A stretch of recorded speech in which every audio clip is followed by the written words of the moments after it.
For me, I started deprogramming my Zionist self maybe about 15 years ago or so. I keep thinking 10, but then I've been saying 10 for so long and I'm getting older. So it's like I'm pushing 53. So but maybe 15 years ago. And it just started unraveling bit by bit by bit. And then right around the last time when I was running in 19, I still had this like idealistic view of the possibility of a two-state solution. But by that point, I totally knew that what was happening was so wrong. And I didn't it was like a transition from start to finish. And a lot of it for me here had to do with all the anti-BDS legislation. And around that time, it was just, as somebody who takes the Constitution very seriously, that was pissing me off.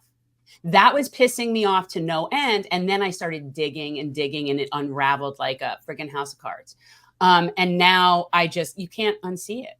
But, Debbie is an AIPAC darling. And she very well might also ideologically be a Zionist. The truth is, I don't know. It could be both. Whatever. But I know that I was used as a tool in ethnic cleansing. I know that I was put in what most people, if you were to use common sense, would realize is a human shield position.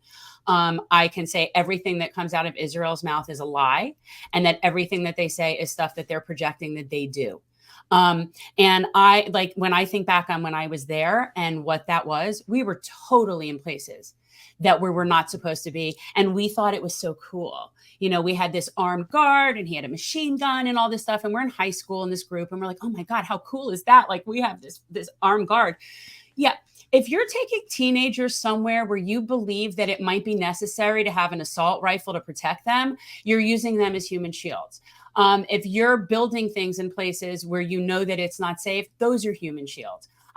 You know what? The whole thing is just so aggravating to me. I'm just like, I'm in a rage lately. But October 22, we started a series on my show called Deconstructing Zionism. And it was really just because I just started putting a lot of nice books together that I was compiling like a little library and inviting people on to talk. But so I've been down this rabbit hole for a while. This is not new. This is not since October 7th for me. Now I'm just at a whole new level of rage. That's all. Like, I honestly didn't think I could be more angry.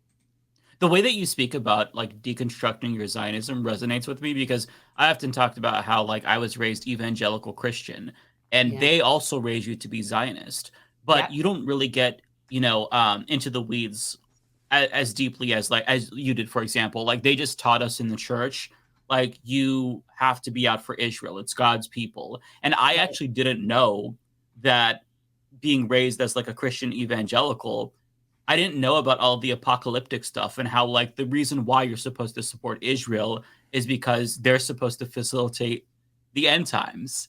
And they're all either going to be converted or killed. I had no idea, but as I got older and learned about this, I thought, this is extremely fucked up and dehumanizing. Like, even it's so anti-Semitic. It's so incredibly anti-Semitic. Yeah, I know. Yeah, I had no idea that that's what it was. And even as I was still a Christian, but deconstructing and learning about that, I was like, does that not seem like, wait, that was kind of like not the start, but like part of the unraveling of like myself deprogramming from that Zionism, because it's like, wait, it seems like weird that they would all be killed. Like, isn't God about forgiveness and stuff like that? So I didn't know that it was so anti-Semitic, even though they were saying we support Israel. And that is the ethos of people like John Hagee, which is embraced by this movement, So it's really nice to hear you talk about that, because we all get like these kinds of ideas embedded in us that we just kind of accept by default, because that's our default. That's how we were raised, right? Yeah. That's how we were programmed. But when you really start to pick it apart and scrutinize it, you realize it is so fucked up.